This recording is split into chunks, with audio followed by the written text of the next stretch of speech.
Noite a todos de novo, boa tarde para quem ainda está com o céu um pouquinho claro, como aqui em São Paulo, de onde eu estou falando. Vou esperar o pessoal entrar. A gente tem aí mais uma live da campanha Infância Plena. Hoje é num tema muito interessante, que é o trabalho infantil e esportes, com duas convidadas especialíssimas, como vocês sabem que sempre é. A gente tem a nadadora, atleta olímpica Joana Maranhão, sei que ela já está por aqui, estou esperando entrar. A doutora Daniele Kramer, que é procuradora do trabalho do Ministério Público do Rio de Janeiro e vice-coordenadora do grupo de atletas adolescentes. Já faz aí pouco mais de 6 meses que a gente fala sobre trabalho infantil aqui no perfil da Vogue. Temos aí abordado uma série de vieses, de setores. Nessa última semana a gente viu aí algumas notícias assim que ainda chocam e surpreendem muito, como um encontro de trabalhadores escravos no sul do país. E eu até abri uma notícia aqui que me impactou muito no sábado, que foram trabalhadores resgatados também em condição de escravidão em Uruguaiana, e 11 desses trabalhadores eram adolescentes, né? Hoje a gente vai falar de trabalho infantil e adolescente e para adolescentes no esporte, mas a gente já falou nesses últimos 6, 7 meses sobre trabalho doméstico infantil, trabalho infantil nas redes sociais, nos meios digitais, trabalho infantil escravo também, trabalho infantil nos lixões.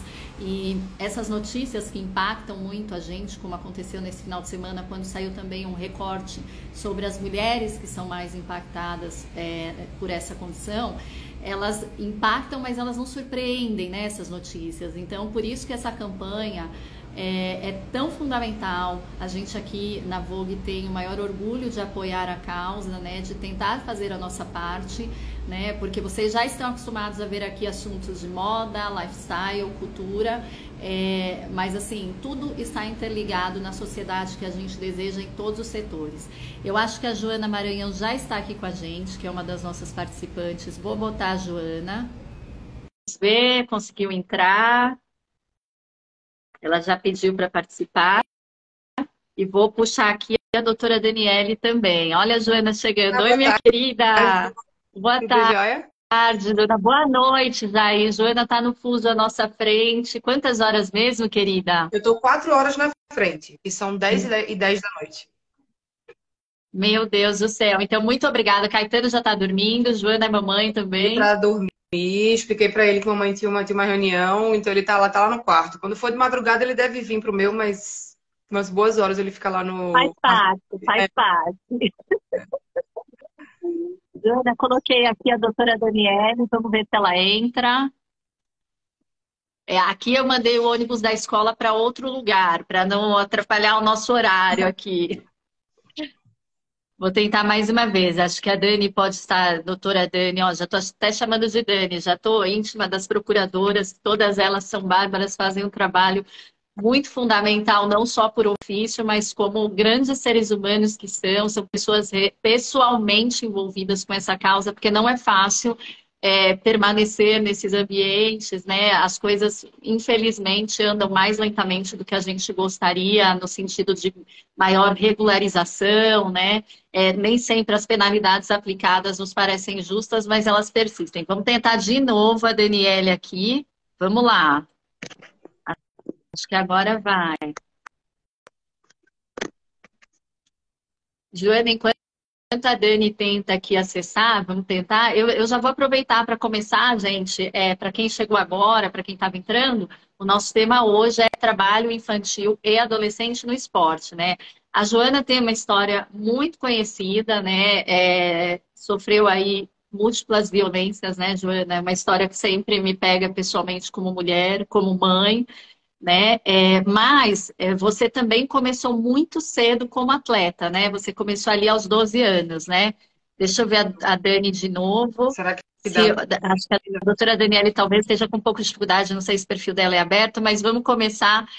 Joana, conta pra gente do seu início de carreira, porque tem muita gente que te conhece, acabou te conhecendo mais recentemente pelas histórias que você viveu, né? Mas talvez não tenha acompanhado a sua carreira, né? Então, aos 12 anos, quando você começou, já tinha atleta na família? Como é que era? Na verdade, não tinha atleta na família. Eu comecei aos 3, na verdade, né? Eu comecei a nadar aos 3 anos, foi muito cedo e foi por Mas uma questão de segurança. foi aquela coisa, tipo, a gente coloca para a criança aprender a nadar. Isso. Mas só que muito cedo, assim, eu percebi que eu tinha talento para aquilo e aí a coisa foi caminhando, né? Eu me federei muito cedo, eu comecei a competir, mas era um ambiente novo para todo mundo da minha família. Nunca tinha tido atleta, então a gente não sabia qual era o caminho a percorrer. A gente foi descobrindo isso junto, né? E eu tenho a minha própria característica de ser muito caxias, sempre fui muito disciplinada, o que casa muito bem para esse ambiente esportivo, né? Mas hoje, assim, olhando para trás, né, e tendo o conhecimento que eu tenho, eu acho que foram várias violações e o caminho poderia ter sido o mesmo sem afetar a minha performance de uma maneira mais respeitosa. Eu entrei na seleção brasileira aos 14 anos de idade. Eu fui campeã brasileira absoluta com 14 anos de idade. Então, assim, aos 14 eu entrei na seleção e permaneci até os 31 quando eu me aposentei. Então, a minha carga de treino e de trabalho era basicamente a mesma, a partir dos 12 anos de idade até os 31. Era 2 horas de manhã, duas E horas de você tarde, mais a parte física. conseguia, e Oi?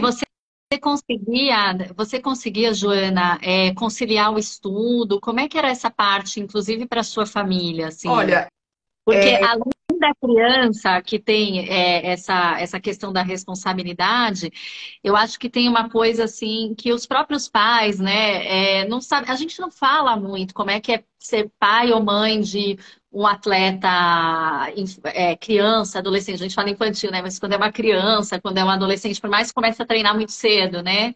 Enquanto você assim, está contando, eu estou aqui eu tentando nunca ajudar participei, a doutora ela, Daniela a entrar, tá? eu nunca participei de nenhum evento da minha escola, por exemplo. Eu não sei o que é fazer passeio de escola, porque eu sempre tinha treino no contraturno escolar, eu sempre estava treinando e nos fins de semana eu estava competindo ou descansando para outra semana de treino. Então é uma dinâmica completamente diferente. E é uma dinâmica que muda a vida da criança e muda a vida da família Sim. também, né? Porque a família se adapta àquela rotina, tem que acompanhar a criança nas competições, enfim. Essa questão da escola, assim, eu acho que, de novo, a minha característica de ser muito disciplinadinha, eu acho que ajudou. Mas se eu disser para você que eu não tive dificuldades, eu vou estar mentindo, né? Eu tive que chegar para a minha escola várias vezes e explicar, ó, estou convocada, vou passar 3 semanas fora pela seleção brasileira. Porque não era algo que a escola estava habituada. É diferente daquela prática esportiva no contraturno escolar. Ele se torna uma profissão, de fato, né? E na minha cabeça, ninguém precisou falar, eu acho que é o próprio ambiente do esporte competitivo, na minha cabeça o esporte era mais importante que a escola. Então eu tinha que ser excelente no esporte e passar na escola. Isso era uma coisa que ficava na minha cabeça. Olha lá. Ah, a doutora Dani chegou. Eu estava aqui tentando convidar também, por isso que eu estava com a telinha fechada enquanto a Joana falava.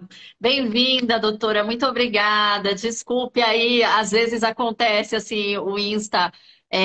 Enfim, modernidades, né, gente? A gente acha que nunca vão falhar, enfim, fica contando muito, mas acontece. Seja super bem-vinda e obrigada também por, assim como a Joana, topar nosso convite, fazer um horário um pouco diferente. Acho que a senhora está no mudo. Agora Ih, não tá estamos te ainda. ouvindo. Está mudo Oi, ainda? agora foi? Agora sim. Agora sim, vamos lá. Tudo Olá, bem? doutora, Boa, seja muito boa bem-vinda. noite, Lia. Boa noite, Joana, todas e todos que nos assistem. É um prazer estar aqui debatendo com vocês esse tema tão importante e, ao mesmo tempo, tão invisibilizado, né? Porque o senso comum Invisibilizado, supõe que doutora. o esporte é um local de proteção para os adolescentes, né? E deveria ser sempre, mas muitas vezes os clubes, os centros de treinamento, ao invés de proteger, acabam servindo de cenário de inúmeras violações de direito, e sobre elas que eu acho que nós vamos tratar aqui, né? Exato. Eu ia fazer isso até depois essa pergunta para a Joana, né? Mas para até voltar, enquanto eu não sei se a senhora, enquanto estava tentando você, vou chamar de Fica à você, vontade. estava tentando entrar, eu estava até comentando daquela notícia que saiu do resgate de trabalhadores escravos em Uruguaiana, né? Porque o pessoal estava acompanhando mais as vinícolas, enfim, e que eram mais de 50 trabalhadores e 11 eram adolescentes, e me chamou muito a atenção ter essa informação, porque isso já foi uma coisa que a gente conversou na primeira live da campanha, falando sobre o papel da mídia, como nós mesmos, jornalistas, né? Eu sou jornalista também, muitas vezes, por questão do que é previsto mesmo em lei, a gente tem que tomar muito cuidado quando a gente está fazendo alguma cobertura que envolve infância e adolescência, mas a gente não falava, né, sobre adolescentes e crianças neste meio, né, nestes resgates, né? E aí, no caso da Joana, vindo assim para esse lado do esporte, é como eu falei, a história da Joana ficou conhecida, além dos méritos dela, por ser uma atleta de alta performance, pelas violências de gênero que ela sofreu também, né?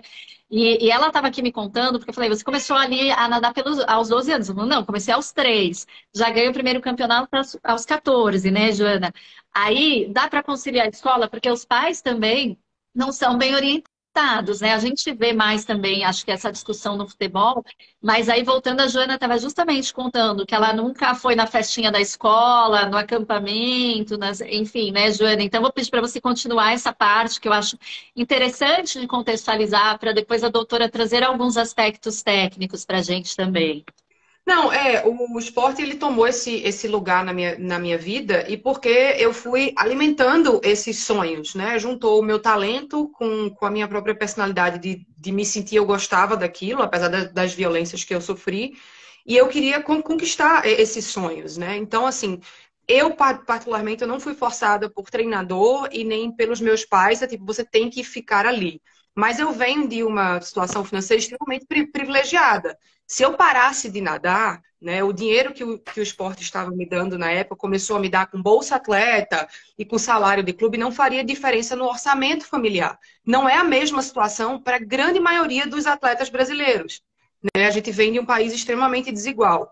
Então, eu acho que eu tenho consciência de que eu me profissionalizei precocemente, de que eu trabalhei desde muito cedo. Eu, inclusive, assinei contrato. Meu primeiro contrato era um contrato que eu não recebia salário, mas eu tinha compromissos para com o clube, né? Aos 13 anos de idade. E isso é um contrato de trabalho. Não, não te escutei. Ele ficou... Eu tinha mutado meu microfone que estava passando uma ambulância aqui.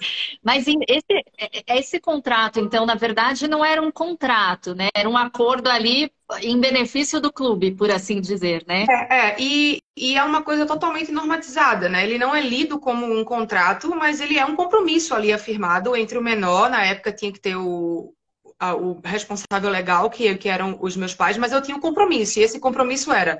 Eu tinha 3 sessões na semana que eu tinha que cair na água às 5 da manhã, segunda, quarta e sexta, e depois da escola à tarde. E na terça e quinta eu também treinava à tarde, mas antes disso eu fazia parte física. Então, esse era o meu compromisso semanal, assim.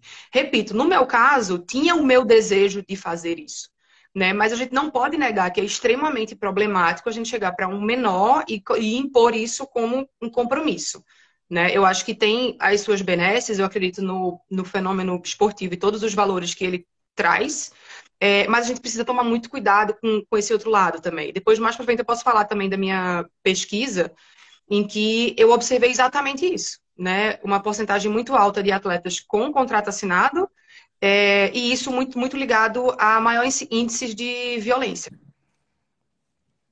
E é interessante, a gente já falou também essa parte em algumas outras lives, a questão assim do papel, aquela frase, né, do trabalho dignifica o homem, então o esporte é disciplina. A gente ouve muito esse discurso, né, Daniele? Vocês também, assim, quando passa por situações de fiscalizações, vem esse discurso por parte dos pais, porque a gente sempre, em todas as lives, a gente tomou muito cuidado para não culpabilizar as famílias, que como a Joana bem lembrou, né, a gente mora num país extremamente desigual, onde o acesso a possibilidades é extremamente restrito, né? E muitas vezes tem aquele menino que sai jogando futebol e é visto pelo olheiro, e a família fala, poxa, tá aí a nossa chance, enfim.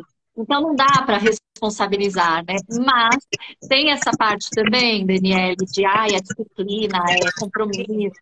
Esse é um grande mito do trabalho infantil, que referenda o trabalho infantil como um todo, não só no esporte, né? De que é melhor estar trabalhando do que estar nas ruas ou estar praticando ato infracional, como se o adolescente não tivesse outra alternativa, né? Que não estar ou trabalhando ou nas ruas. Na verdade, ele tem que estar vivendo seus direitos inerentes à infância, né? Estar com seus amigos, estar na escola, estar praticando esportes de forma, né, lúdica, recreativa, enfim, tudo isso. Mas essa aceitação cultural do trabalho infantil é uma grande barreira para a sua eliminação. É importante, Lia, a gente fazer a distinção que não é toda prática desportiva realizada na adolescência que configura trabalho, né? Por exemplo, a maioria delas não configura. Aquele esporte realizado nas escolas, nas escolinhas das mais diversas modalidades esportivas, no bairro, na comunidade, nas academias. Isso visa saúde, visa condicionamento físico, visa socialização, visa um aprendizado de um esporte, mas não, nem de longe, pode-se dizer que é um trabalho. Isso que a classe média faz, né? Que coloca seus filhos nos esportes. Que é atividade esportiva, porque é saudável. Não é disso que se está tratando aqui. A gente vai falar de violações de direito. E as violações de direito acontecem quando presente uma relação de trabalho, que é a que existe no desporto de alto rendimento, que se caracteriza por seletividade, ou seja, não vai qualquer um praticar o desporto de alto rendimento, existem testes rigorosos, peneiras, processos seletivos, e pela hipercompetitividade, ou seja, o atleta é cobrado por performance, por metas, por resultado. Nesse caso, no esporte de alto rendimento, não vale aquela meta, aquela máxima, né, que o importante é competir. Existe sim uma busca constante, uma pressão por resultados. E aí, nesse caso, se afigura assim a relação de trabalho, que pode se dar através do contrato de formação esportiva, assemelhado a um contrato de aprendizagem, possível a partir dos 14 anos, até os 20 anos de idade. Ou mediante um contrato profissional de atleta, a partir dos 16 anos. Então, o adolescente, no desempenho do desporto de alto rendimento, pode trabalhar dessas duas formas, né? Ou na formação desportiva, nas categorias de base, ou com contrato profissional. Mas tanto num caso como no outro, é relação de trabalho e, como tal, está sujeito à incidência das normas trabalhistas aplicáveis. Isso que muitas vezes se ignora, né? Esporte não é trabalho, é trabalho. É esporte, não deixa de ser esporte, sendo um trabalho. Então, além da legislação desportiva, tem que se aplicar a esses casos a legislação trabalhista. E mais, por se tratar de adolescentes, o ECA, o Estatuto da Criança e Adolescente, e a Constituição Federal tem que ser aplicados pelos clubes. Não pode um clube ignorar o que diz o ECA, né? Porque aqui é o clube, aqui a prioridade absoluta é do esporte profissional, né, Joana? Tudo vai para o profissional e o que sobra vai para a base. Não. Está na Constituição. Criança e adolescente é prioridade absoluta. Então, tem que estar sujeito a uma proteção especial. Eles vão produzir, vão render, vão, mas o foco não é esse. O foco é a formação do indivíduo da forma mais ampla possível.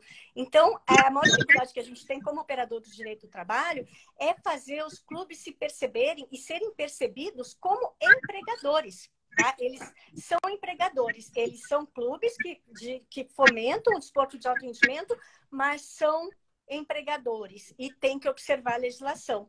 E para que não aconteça uma série de violações de direitos sobre as quais a Joana vai falar, eu também tenho alguns casos aqui, né? E o mais emblemático de todos é o incêndio no Centro de Treinamento do Flamengo, ocorrido há 3 anos, quase 4 anos, né? 2019, que vitimou 10 adolescentes entre 14 e 17 anos e causou danos físicos ou morais, né, emocionais para o resto da vida em quase 30 outros adolescentes. Então, é um típico caso de um trabalho que não foi protegido, os adolescentes não tiveram a sua dignidade preservada e 10 deles pagaram com a própria vida. Então, o sonho virou um pesadelo.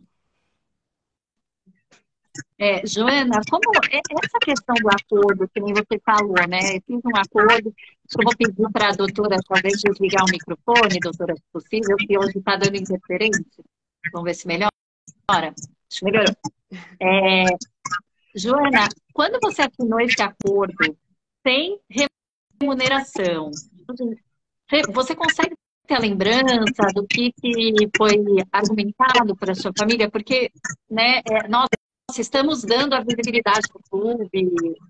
O que tinha alguma contrapartida? A contrapartida era que eles iriam pagar para tudo que eu fosse fazer, todas as competições que eu fosse, né? Tipo, passagem, hospedagem, a oferta do treinamento, da equipe técnica, enfim. Mas o que eu percebo ali, olhando para trás, assim, eu acho que tinha muito o aspecto do meu treinador na época, olhando de tipo assim, vamos ver como é que Joana reage a esse processo inevitável que vai ser da profissionalização dela. Eu até entendi ali nele, que foi uma pessoa muito especial na minha vida, um cuidado de ser meio que passo a passo. Vamos fazer primeiro esse acordo, ver como que você reage a isso. Porque na época eu até falei, pô, mas eu já sou campeã brasileira, por que eu não estou recebendo? Tem os atletas que não são campeã brasileira e estão, né, recebendo. Por que eu não estou tendo repasse? Porque eu queria isso, eu queria ser remunerada por isso. Tipo, meu primeiro bolsa atleta, eu fui lá e comprei um tênis para mim. Depois roubaram o tênis na competição, mas enfim. Tipo assim, a coisa do que eu vou fazer com o meu próprio dinheiro. A gente entra nesse universo, sabe? Tipo, nessa coisa do... Você entende aquilo como um passo, é normalizado. Né? E toda essa atenção que a doutora falou, e eu trago para um outro ponto, assim. O atleta de rendimento, a gente está levando o nosso corpo ao limite todo santo dia. Né? Ele não é sinônimo de saúde. Pouquíssimos desses clubes ou desses contratos têm um plano de saúde e oferecem um plano de saúde para o atleta. Se o atleta, por acaso, não rende numa temporada, o que é absolutamente normal, muitas vezes esse clube pode mandar embora à torto e direito e o atleta fica sem não tem direito a absolutamente nada, não tem seguro-desemprego, não tem nada. Várias vezes na minha carreira, no meu caso, muito por posicionamentos políticos, eu era mandada embora de um clube e eu ficava totalmente desempregada. Eu saía do X para o zero. Então, não tem direito trabalhista absolutamente nenhum. Nem em caso de lesão, que é uma coisa extremamente comum, né? E seguro-desemprego mesmo. Então, esses clubes, de fato, eles fazem o que quiserem. E eu trago também um outro ponto importante, assim. Todo final de temporada, novembro, dezembro, enquanto todos os atletas de rendimento, o ideal é que eles vão descansar a cabeça para relaxar, para pensar na outra temporada, a grande maioria fica preocupada em saber, vai renovar ou vai me mandar embora? Se vai me mandar embora, o que eu vou fazer? Então acaba que você não tem o devido descanso que todo trabalhador precisa ter. E vira uma situação de barganha, inclusive, né? Porque assim, é o que temos. Então, se um clube oferecer algo um pouquinho melhor, você acaba aceitando porque ou é isso ou nada, e aí você também já é um atleta, uma criança, um adolescente que foi crescendo e o estudo ficou em segundo plano, né? Porque, enfim, não dá para conciliar com a mesma performance as duas coisas e você está condenada ali a aceitar o que temos, né? E tem uma questão também, nessa situação do Flamengo mesmo, né, doutora, que é muito interessante ser trazida, a penalização parece ser um caminho muito difícil para acontecer, né? Isso é por falta de... É uma questão de legislação, falta de jurisprudência, porque eu, assim, tá, estou falando como leiga, porque não me aprofundei nos últimos, né, nas atualizações desse caso. Mas me parece que a vida do clube continuou enquanto essa situação ali na paralela, né, além dos danos que nunca terão compensação, o que poderia ter não acontece. Então, qual que é a dificuldade nesse sentido também? Sobretudo quando envolve menor, né? Criança, adolescente. Eu acho assim que a legislação existe e interpretada de forma sistemática, ela dá uma boa proteção à criança e adolescentes. O problema é aquele que eu mencionei anteriormente, é conceber os clubes como empregadores. Porque a gente vê até por parte do judiciário o entendimento de que a receber esses adolescentes no desporto de alto rendimento é uma concessão, é um favor que se faz, que os adolescentes são meras commodities, né, que podem vir a render lucros futuros para o clube. E não tem essa percepção do adolescente como um sujeito de proteção integral e prioritária por parte de todos, né? Do Estado, da família e da sociedade. No caso do Flamengo, eu vi muita condescendência, assim, e o acidente lá de Brumadinho tinha acontecido um mês antes, e o tratamento que se deu à Vale foi completamente diferente do que se deu para o Flamengo, porque não se concebe o Flamengo como um grande empregador que paga altos salários, que tem uma folha de pagamento muito alta, mas o juiz do trabalho com quem eu atuei nesse caso específico entendeu aquela relação jurídica de trabalho que existia como uma modalidade de desporto educacional, que os adolescentes do Flamengo estavam lá só para aprender. Então é bem complicado, a gente tem toda uma legislação, mas enquanto não mudar esse olhar, não mudar esse paradigma, essas violações vão continuar acontecendo. E além desse aspecto que é assim um pouco mais técnico, né, a burocracia, né? Estamos aqui falando de burocracia, mas tem uma outra coisa assim, Joana, o meu irmão, ele jogava basquete, né?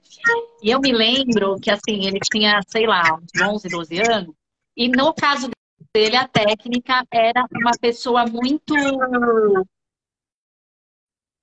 atenta à questão de nota do colégio, né? Então, quem não vinha com boletim bacana, nossa, tá um ruído, é o meu microfone, gente, não é de vocês, desculpem. Mas quem não vinha com um boletim bacana, não precisava tirar 9 nem 10. Mas assim, ficava no banco, né? Mas é raro, né? Você tinha em algum sentido essa, Joana, só que assim, tem que frequentar a escola, tem que ter mínimo de média, que daí são coisas, né, doutora, que não dependem de lei nem nada, é uma questão de bom senso para preservar o desenvolvimento do atleta, né? No meu caso, nunca teve nenhum treinador que tivesse falado comigo sobre nota. Essa era uma consciência que eu tinha, porque eu queria tanto treinar que eu falava, se eu ficar em recuperação, eu vou ter que ir para a escola mais. Então é melhor eu me esforçar para passar por média, para eu poder descansar e ter mais tempo para treinar. A minha cabeça era outra. Quando eu fiz faculdade nos Estados Unidos por um semestre, aí sim, dentro do sistema universitário americano, que tem muitos problemas também, aí, se o aluno, o atleta, não tem um mínimo de nota, não passa por média, ele não pode nem treinar. Ele não, como é tudo junto, né? A universidade é dentro o time universitário é no lugar que você estuda, então você é impossibilitado de treinar, impossibilitado de competir. Teve alguns campeonatos que meu treinador levou a minha prova, e aí no hall do hotel eu fiz a prova, entreguei para ele, ele fechou num envelope para levar para minha professora. Então ali tem mais ou menos uma coisa mais aliada, assim. E eu tava olhando, isso que você falou, na minha pesquisa, né, de mestrado, um percentual altíssimo, 29% escutou do treinador de 1.043 atletas antes dos 18 anos de idade, escutou do treinador que era para parar de estudar para focar somente no treino. Então, assim, isso é uma coisa... E por que isso acontece no Brasil, assim? Por tudo isso que a doutora falou, mas também porque como a gente dá um subsídio, né? Como a gente não tem como no Brasil criar estruturas, como tem aqui na Alemanha, por exemplo. A Alemanha tem várias estruturas físicas, né, de treino. Como no Brasil tem o perfil dos clubes, a política pública de esporte para dar auxílio a esses atletas é em forma de salário, é o Bolsa Atleta, então é uma compensação financeira, né? Então, isso faz com que você vai estudar? Não, fica aqui, porque aí você treina mais, dá um resultado melhor, e você pode subir o seu Bolsa Atleta e o seu salário do clube. Então vira essa barganha.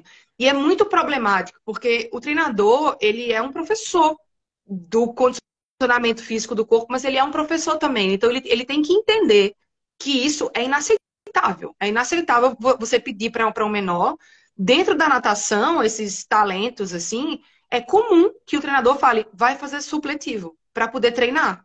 E dá para fazer. É lógico que é uma vida que se abdica, mas não pode ser aceitável, sob hipótese alguma, que o treinador, ou que os clubes, ou que essas instituições indiquem para esses menores que parem de estudar. Isso é inadmissível. E cabe, neste caso, doutora, alguma multa, alguma aplicação, se isso fica comprovado? Sim. Quem é responsabilizado? É o Ministério Público do Estado, que tem o dever de zelar pelo direito à educação de crianças e adolescentes, pode atuar nesse caso, mas é tudo muito velado, sabe, Lia? Não é explícito desse jeito. E não pode ser iniciativa individual, como da treinadora do seu irmão. Tem que ser uma política, né, de incentivar o estudo. E não ver o estudo, como realmente acontece no Brasil o tempo todo, como um empecilho para melhorar a performance, para melhorar o desempenho. Então, o que a gente vê?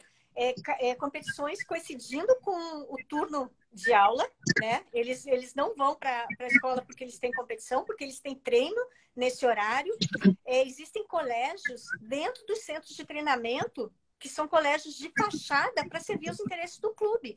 Então, quer dizer, é um colégio, e aqui vários clubes de futebol tem isso. E outros tantos que não têm, querem ter isso, porque aí não tem tempo, não perde tempo com deslocamento. Se o aluno falta, não tem problema, porque ninguém vai denunciar na Secretaria de Educação, no Ministério Público. Então, existe sim essa cultura, não só de que o estudo tem que ser incentivado, como o estudo atrapalha. Atrapalha e é o que a gente vê o tempo todo. E situações assim têm que ser denunciadas, assim como outras violações, né? É importante que os adolescentes tenham essa consciência dos seus direitos, né? Saibam que o clube não está fazendo nenhum favor para eles, é uma relação bilateral com direitos e obrigações recíprocas, e que as violações de direito têm que ser, sim, denunciadas. Mesmo que se assegure o anonimato de quem denuncia, porque eles são vulneráveis, eles têm muito medo de represália, é perfeitamente compreensível isso, mas as violações de direito têm que ser denunciadas, porque muitas delas não chegam ao conhecimento dos órgãos competentes. No caso do Flamengo, por exemplo, existia um termo de ajustamento de conduta mandando ter alojamentos adequados, e eles, sem que nenhuma autoridade soubesse, decidiram alojar em containers. Então, assim, o intramuros dos clubes é muito invisibilizado. Existe um pacto de silêncio, né, Joana? Sobre o que acontece ali dentro. Os adolescentes não denunciam porque são vulneráveis, as famílias não denunciam porque criam muita expectativa em cima daquele filho, né, de prosperar no futebol e sustentar toda a família. E acha que é uma fase, né? É uma fase, depois melhora, vai para um clube maior. A sociedade não denuncia porque acha que o clube está protegendo, e muitas vezes não está. Perfeito. Tem alguns tipos de trabalho infantil, por exemplo, trabalho doméstico infantil atinge mais as meninas, né? Acho que né, as estatísticas mostram isso. Agora, no esporte, doutora, porque, de novo, eu mesma, a primeira vez que eu olhei para este assunto, eu pensei de cara nos meninos que começam a jogar futebol muito cedo, né? Porque é um assunto que a gente vê mais, né? Um pouco mais. E não só por força desse episódio aí muito traumático do Flamengo. É uma coisa que é mais, né? Principalmente assim, o menino da periferia. A gente vê as histórias dos nossos jogadores, né? Mas tem um equilíbrio entre gênero. No esporte de alto rendimento, as mulheres ficam mais vulneráveis, porque tem uma outra questão, que elas ficam vulneráveis a outros tipos de violência em função de gênero e outras interseccionalidades, né? Mas atinge mais, é mais uma questão de classe ou de gênero, para a gente pensar quem são os mais atingidos? Acho que é uma questão de classe, sim.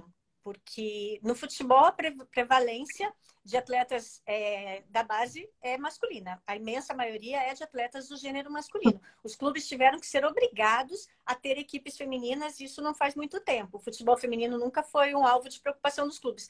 Nos demais esportes, informação, vôlei, basquete, existe um certo equilíbrio. Mas a vulnerabilidade maior decorre de questões de classe, né? Agora, não dá para ignorar também questões de gênero, no sentido de que as adolescentes praticantes de esportes de alto rendimento estão mais suscetíveis a certos tipos de violência, de abusos, de assédio. Isso é inegável. Joana, na sua pesquisa, você ouviu atletas que já estão em idade, que não são crianças e adolescentes, imagino. Ouviu adultos, né? Há uma percepção do que eles perderam em questão de desenvolvimento, e não estamos falando de desenvolvimento só acadêmico, mas emocional mesmo, né? Porque você fica privado de muitas experiências de vida que a gente precisa passar, né? Então, a minha pesquisa ela não foi entrevista, foi uma pesquisa anônima através de questionário, né? Então, eu ouvi 1.043 pessoas que competiram ou que competem a nível nacional a respeito das experiências quando eram menor de idade, né? Eu queria entender quanto de violência psicológica, física e sexual que essas pessoas passaram, assim. Então, de um modo geral, a gente viu que atletas mulheres têm maior incidência, né? Reportaram maior incidência de violência psicológica e sexual, e atletas homens, violência física. Eu até anotei algumas coisas aqui. 43% tinham contrato assinado antes dos 18 anos de idade, e esse contrato poderia ser financeiro ou não, porque pode ser o repasse via Bolsa Atleta, como a doutora falou. E 29% foram considerados em especialização precoce. E aí, especialização precoce, a gente calculou através de 3 perguntas. Se desistiu de uma modalidade esportiva para focar somente numa outra antes dos 12 anos de idade, se praticou o mesmo esporte por pelo menos 8 meses, né, no ano, e se considera a referida modalidade como mais importante em relação aos demais, né? Os participantes que disseram sim para essa pergunta, a gente entende como que tivessem sido se especializado precocemente. Então, a gente tem aí 43% com contrato assinado, que para mim também é mais um fenômeno de especialização precoce. E aí, dessas pessoas que tiveram especialização precoce, 92% sofreram violência psicológica, 54% física e 61% sofreu alguma situação de violência sexual.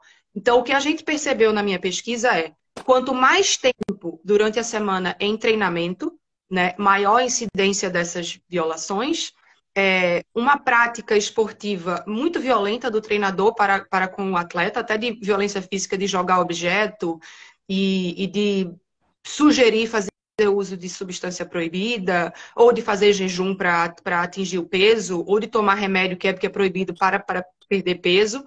E isso é uma coisa que a gente não sabe a extensão disso no Brasil, né? Então, entende-se como uma hipótese de que essa educação punitiva, que é uma coisa que ainda tem muito nessa relação de pais e filhos, seja uma coisa que tenha sido passada para o esporte, né? Então, a gente tem essa questão cultural brasileira, aliado a esse ambiente esportivo competitivo que já é um pouco violento por si, né? Então, foi isso que a minha pesquisa encontrou, e é uma pesquisa que abre muitas outras perguntas, né? A gente precisa entender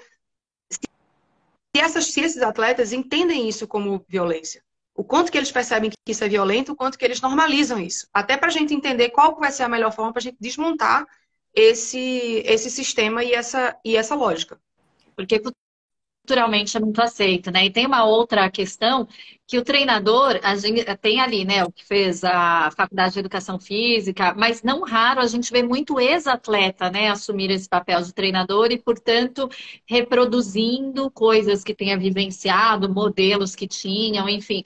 Isso não deve ter mudado muito, né?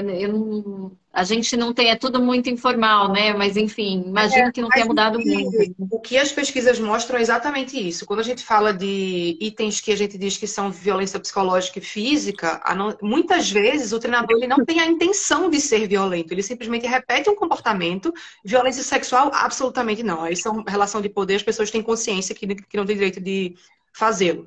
Mas os itens que dizem respeito à violência psicológica e física, muitas vezes não há intenção de gerar um mal àquele menor ou àquele atleta. É a repetição de algo que é extremamente normalizado dentro da prática. A lógica para a gente, depois a gente falar do vencer acima de tudo, mais alto, mais forte, no pain, no gain e tal, tudo isso são coisas que corroboram com esses resultados e com essas práticas, assim. Eu não vou mentir aqui dizendo que para você chegar no nível olímpico, né, eu fui a 4 Jogos Olímpicos, você não vai ter que passar por dor física, vai. Treinar dói, treinar cansa, lactato sobe, lesiona. Então você passa, sim, por dores psicológicas, por dores mentais, você passa por pressão, por nervosismo, você chora, você pensa em desistir. Muitas situações que tem gente que fala, cara, eu não acho que isso é para um jovem passar. Mas eu acho que, para além de tudo, e já é muito difícil nesse funil do esporte de rendimento, a gente aliar isso a práticas nocivas por achar que uma coisa é ligada à outra, eu acho que isso a gente pode desmontar. E deve desmontar. Eu acho que é possível, sim, você chegar no alto rendimento de uma maneira saudável, no sentido de relações interpessoais mais saudáveis. Porque aí quando a gente fala também em relações interpessoais, né, a gente falou aqui um pouco da coisa da lógica do treinador, que é basicamente o que diz Paulo Freire, né? Quando a educação não é libertadora, o sonho do oprimido é se tornar o opressor. E vale completamente aqui, né? Então, né, assim, opa, escapei disso, saí com vida. É que nem o tapinha, mas eu apanhei do meu pai, tô aqui, tô bem, tô vivo, né? É basicamente isso. Agora, tem um outro componente que aí é mais, talvez seja até mais difícil de solucionar, que é a pressão de torcida, né, gente? Então, assim, né, a gente teve, eu acho que foi quando a Raíssa Leal ganhou uma medalha de prata, que teve uma personalidade pública que fez um comentário, assim, extremamente, já seria inadequado, indevido para qualquer outro ser humano, né, que é humano, então tem um limite da capacidade, como está naquele dia, seja o que for, e ainda mais quando a gente está pensando numa criança, porque tem essa questão, né, do comportamento de torcida, né, desses ídolos muito É jovens, por né? isso que a gente tem que tá bem atento a essa questão da idade mínima para o início da formação desportiva, né? Da prática do desporto em alto rendimento. Porque no caso do skate eram crianças competindo, que não têm, podem estar no auge da sua performance física, talvez as melhores são as mais novinhas, as mais magrinhas e tudo, mas em termos de maturidade, não. Elas não tão amadurecidas o suficiente para lidar com essa pressão de torcida potencializada pelas redes sociais, né? Existe o Comitê Olímpico Internacional para as próximas Olimpíadas, ele recomendou às federações internacionais dos esportes que a não participação de crianças nos torneios na Olimpíada, né? Lembrando que no plano internacional, criança é todo mundo que tem menos de 18 anos, de acordo com a Convenção Internacional dos Direitos da Criança, da ONU de 1989. Só que incumbe a cada federação acatar ou não, porque é uma recomendação apenas, não é uma determinação do COI. E a Federação Internacional do Skate não aceitou, de modo que vamos continuar tendo crianças competindo, que é engraçadinho, é divertido, mas é extremamente problemático. Por exemplo, e por hipótese, entender que o auge de um jogador de vôlei, não é o caso, mas se entendesse que o auge do jogador de vôlei seria aos 12 anos, seria ético, seria legítimo colocar atletas de 12 anos competindo numa Olimpíada, lidando com essa pressão toda, carregando esse peso nas costas, né, de bem representar o seu país, é muito complicado. Eu acho que tem que ter limites etários e assim, quem compete bem com 12 anos vai competir bem com 16, com 18. Eu acho bem Exatamente. né? A maturidade provavelmente vai fazer a diferença. Mas aí, doutora, tem também uma questão que eu acho que é a pressão das marcas, né? Como é que a gente corresponsabiliza? Porque, obviamente, o skate mesmo, a gente viu que foi uma coisa assim que chegou no auge, virou o esporte da vez, da moda, e muito interessante para as marcas, né? Enfim, então tem essa questão Mas o também, né? interesse comercial das marcas, das federações, das empresas, dos clubes, nunca pode prevalecer sobre o interesse dos adolescentes e das crianças. Eles são prioridade absoluta. Então, a marca quer paciência, a marca que espere, não pode essa pressão, o poder econômico não pode fazer letra morta da legislação protetiva que a gente tem a criança e adolescentes, sobretudo o ECA, né, que é uma conquista da sociedade, e ele tem que valer para o esporte também. O esporte não é um mundo à parte, o esporte é um microcosmos do que acontece na nossa sociedade. Então, a gente tem que querer para os atletas o que a gente quer para as crianças e adolescentes em geral, o que a gente quer para os nossos filhos, por exemplo. E eu não quero para filho meu, adolescente, essa violação de direitos que acontece sistematicamente no esporte. Tem vínculos familiares rompidos, eles não têm direito à convivência familiar, eles ficam lá, por exemplo, alojados um ano inteiro sem contato com a família.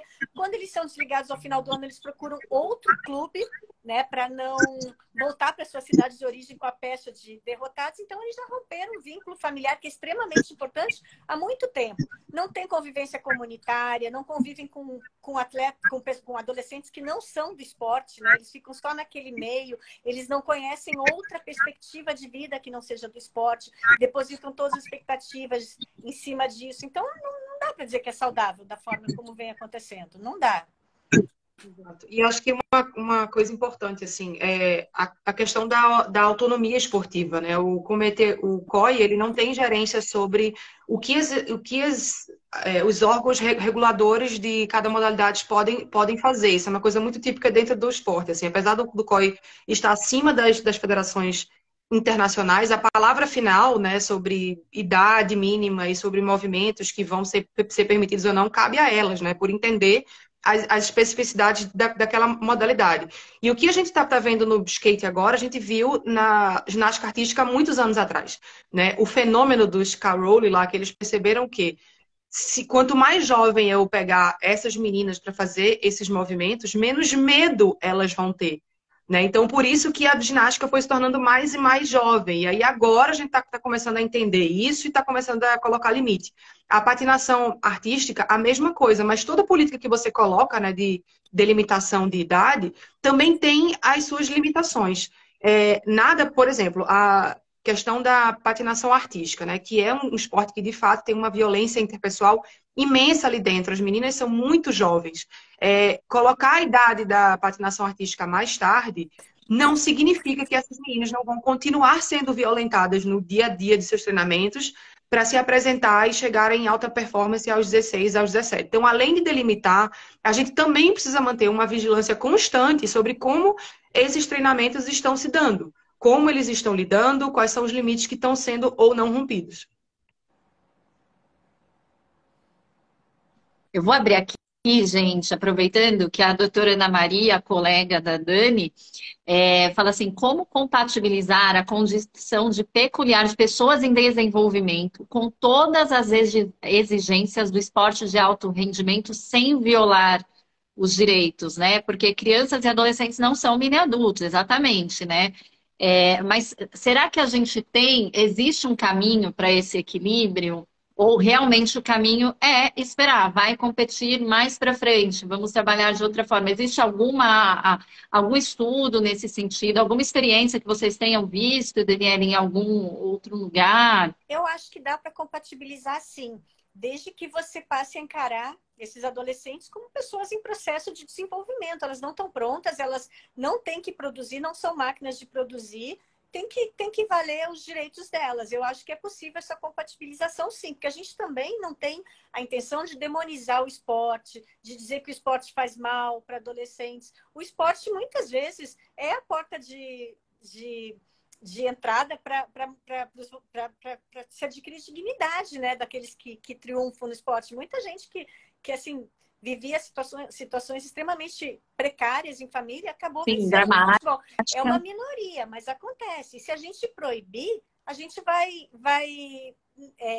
coibir, inclusive, essas situações minoritárias. Então, é possível, no meu entender, compatibilizar, sim. O que tem que prevalecer são as normas de proteção à infância previstas na nossa legislação. A partir disso, pode. Então, cargas de treinamento compatíveis, adequadas, não podem ser excessivas. Às vezes, o atleta treina tanto e quando chegou aos 18 anos, ele está totalmente imprestável para o esporte, porque de tanta lesão que ele carrega por excesso de treinamento.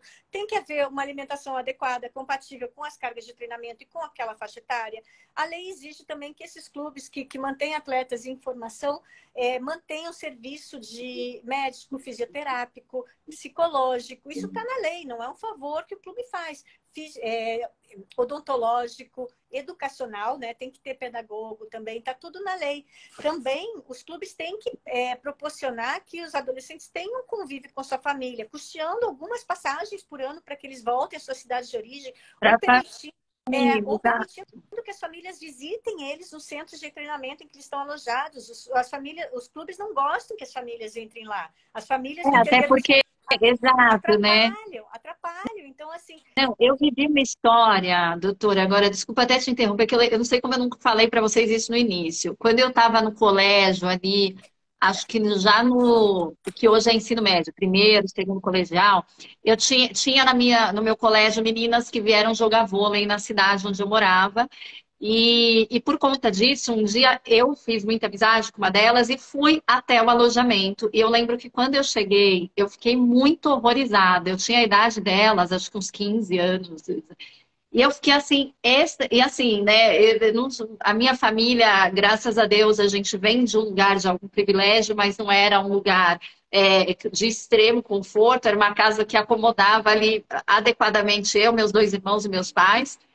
Eu e meus irmãos no mesmo quarto, mas eu me lembro que eu cheguei na minha casa e disse, pai, mãe, eu vou trazer a minha amiga para morar aqui. E ela era bem alta, né? Ainda meu pai falou, meu Deus, eu nem sei se existe um colchão do tamanho dela, enfim.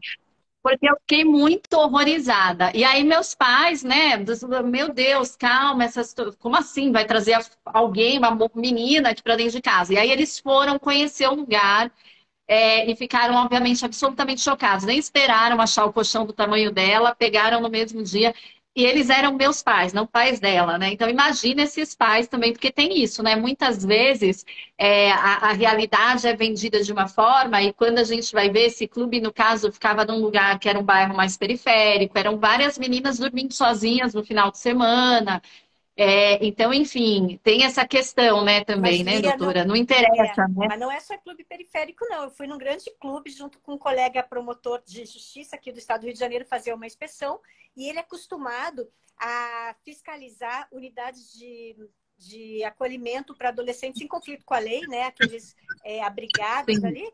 Ele falou para mim, esse clube aloja muito pior do que os adolescentes em conflito com a lei. Quer dizer, não que os adolescentes em conflito com a lei tenham que ser mal alojados, de forma nenhuma. Sim, Agora, os claro. atletas não podem estar em condições piores do que esses adolescentes, totalmente indignas, dormindo embaixo da arquibancada, alguns deles sem colchonete. Então, assim, a prioridade absoluta ao adolescente totalmente inexistente nesse cenário. E não era um clube periférico, muito pelo contrário, era um clube grande, com faturamento bem expressivo. E pode falar, Joana, você ia falar alguma coisa? Não, eu ia só dizer, quando você perguntou da questão da compatibilidade, eu acho que além de toda a questão da legislação, é entender que esses jovens, apesar de serem jovens, eles têm que ser ouvidos, né? Tem que se perguntar para esses jovens o que eles estão achando dessa vida, se é o que eles realmente querem, né? Entender prós e contras, entender que são seres pensantes e não apenas, sabe, reprodutores de movimentos e performances esportivas fora de série, assim. Eles são capazes de dizer o que estão sentindo e tem que ser ouvido como tal, assim. O esporte de alto rendimento, ele inevitavelmente ele desumaniza o praticante. Você tem que se desumanizar, esquecer um pouco da dor física, passar por muitas dores mentais, assim, para você chegar. Então, repito, para além disso, não é necessário desumanizar ainda mais, não precisa tirar direitos ainda mais e silenciar. Então, acho que é preciso encontrar esse meio termo. Acho que essas especificidades, eu acho que vai depender de cada país e de suas legislações, tem especificidades de cada esporte também, mas definitivamente a gente precisa olhar para isso.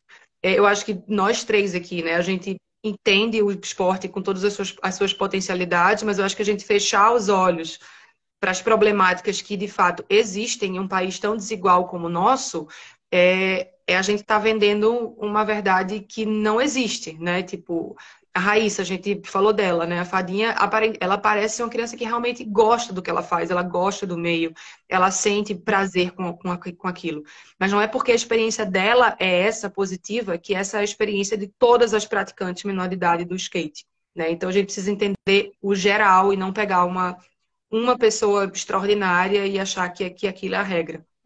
Joana, eu tenho um exemplo aqui de uma boa prática no sentido de dar voz aos adolescentes. O ano passado, nós realizamos, o Ministério Público do Trabalho promoveu encontros regionais dos atletas das categorias de base. Começamos com futebol, mas a ideia é expandir para os demais esportes. Então, numa tarde, a gente juntou todos esses atletas, falou para eles sobre direitos, de uma forma bacana, lúdica, fácil deles entenderem, falou do que pode, do que não pode, de como eles podem denunciar. A gente os ouviu, falou de educação financeira, falou de contrato, falou de empresário, falou de um monte de coisa. E foi muito bacana, porque a gente humanizou esses atletas, a gente deu voz, deu protagonismo a eles e eles se sentiram muito valorizados, muito prestigiados. Foi uma tarde super bacana, é uma experiência que a gente quer repetir e ampliar, mas acho que são iniciativas bem importantes mesmo, de dar protagonismo para os adolescentes, ouvir o que eles acham. Escuta, né, doutora? Oferecer escuta, né, gente? É uma coisa muito rara no mundo inteiro, né? Tem gente Falamos que pode ser parceiro deles nessas situações de violência ou de dúvida. Será que estou sofrendo algum tipo de abuso? Vou bater na porta do Ministério Público e vou perguntar, existe alguém do Estado que está olhando pela minha situação, né? É importante isso. Doutora, a gente está aqui com o tempo contadinho, quase precisando finalizar, mas veio mais uma pergunta aqui, muito curiosa, para nós leigos, né? Que em algumas situações pode até ser configurado tráfico de pessoas, e você teve alguns exemplos para nos explicar quando chega nesse extremo? Sim, de tantas falsas promessas, né? essa situação de, né, de idealização do futebol leva a muitos atletas e suas famílias a acreditarem em falsas promessas e acabam, por isso, se tornando vítimas do tráfico do esporte, seja no âmbito interno, né, eles são movidos por falsas promessas de condições de alojamento satisfatórias, de salários bons e tudo, chegam lá, é situação de exploração, ou no plano internacional também. Os atletas muitas vezes são levados para o exterior, iludidos, né, com a promessa de prosperarem no esporte e acabam entrando em várias ciladas. Nós nos deparamos com diversas situações nesse sentido, sim. Então, nem é um problema exclusivamente do Brasil, não, né? A gente tá falando... Já houve também situações de atletas da África de virem adolescentes de forma ilegal para o Brasil, ficaram escondidos ali treinando, e então existe o tráfico interno, externo, e daqui para fora e de fora para cá também. Infelizmente, é uma prática bem comum, classificada pela OIT como uma das piores formas de trabalho infantil, o tráfico no esporte.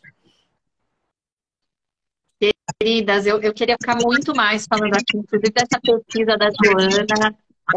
Joana que, enfim, foi uma grande atleta e é uma grande mulher. Eu te admiro muito pessoalmente também. Falei para ela que era uma honra pela primeira vez a gente conversar, ter uma entrevista. E, doutora Daniele, obrigada por trazer um tema tão pertinente e até para a gente entender as diferenças, porque muitas vezes aqui a gente tem... Quando começam os comentários, eu peço para não ficar atrapalhando a gente que está falando, que é difícil, né? Com tudo subindo. Coraçãozinho pode mandar, gente, risadinha, foguinho, tudo a gente gosta, mas atrapalha. Mas muitas vezes as pessoas confundem, né? Ah, então não posso, vejo que meu filho tem jeito para tal esporte, para tal coisa, não posso. Não é isso, né, gente? Mas é também isso, por quê? A chance, a gente já falou também, né? O trabalho infantil e de adolescentes, ele tem cor, ele tem classe, a gente sabe muito bem quem são os maiores impactados, em alguns aspectos ele tem gênero muito bem definido. Então, óbvio que quem está num espaço de maior privilégio, talvez possa entrar nessa condição que não é saudável, né? Que põe no esporte para ter saúde e acaba numa situação mais saudável, mas a gente sabe que a chance é menor. Porém, é nesse espaço de privilégio também que a gente pode perceber, às vezes tarde, né? No caso da Joana, enfim, ela percebia, mas hoje tem mais consciência, mas somos nós que conseguimos promover essa mudança, né? Exigindo quando a gente está nesse lugar também, porque a família está mais vulnerabilizada, a criança ou adolescente que está longe de casa, é diferente, né? Então, assim, todas as lives a gente pergunta, como é que a gente pode colaborar nesse enfrentamento? Então, tem a parte da denúncia, tem a parte de entender o trabalho do Ministério Público, tem a parte de observar, de saber que o que é errado, não faz sentido. Se você não achar legal para o seu filho, não é legal para o filho de ninguém, né? Mas tem uma parte como cidadão também, né, da gente atuar nesse enfrentamento, porque essa campanha ela é feita justamente para que a gente entenda que não dá para ser um esforço solitário do MPT, né, e nem da Joana na parte do esporte, e nem das outras pessoas que a gente ouviu aqui, a Lani Caçadora, na época dos lições, a gente ouviu a Dé Bastos falando da importância da educação antirracista. Esses conteúdos todos estão salvos aqui na Vogue, no Instagram da Vogue, no YouTube do Ministério Público. Todos os outros veículos da Condenate republicam esse conteúdo. Então, enfim, eu capricho no visual e no look, embora eu saiba que não é exatamente o que o pessoal costuma ver na Vogue, não sou a pessoa também toda fashionista, mas não tem nada mais em moda do que ter consciência social, exercer a nossa cidadania. A gente está num momento de reconstrução aí de processos democráticos, então, enfim, vamos ampliar a nossa consciência, porque o custo social é para todo mundo também, né? E a gente espera que daqui a um ano a gente, se for falar dessa situação de novo, que seja com uma perspectiva melhor, que histórias como a da Joana, que eu não gosto de romantizar, não, eu prefiro que não tivesse vivido, Joana, mas que se tornem, assim, um recado de nunca mais, com mais ninguém, enfim, que eu acho que é o grande propósito, no fim do dia, de todas nós, e principalmente dessa campanha. Então, muito obrigada, queridas. Obrigada a quem assistiu a gente, comandando corações. E uma ótima semana para todo mundo. Obrigada, valeu. Tchau, foi um prazer. Tchau. Tchau.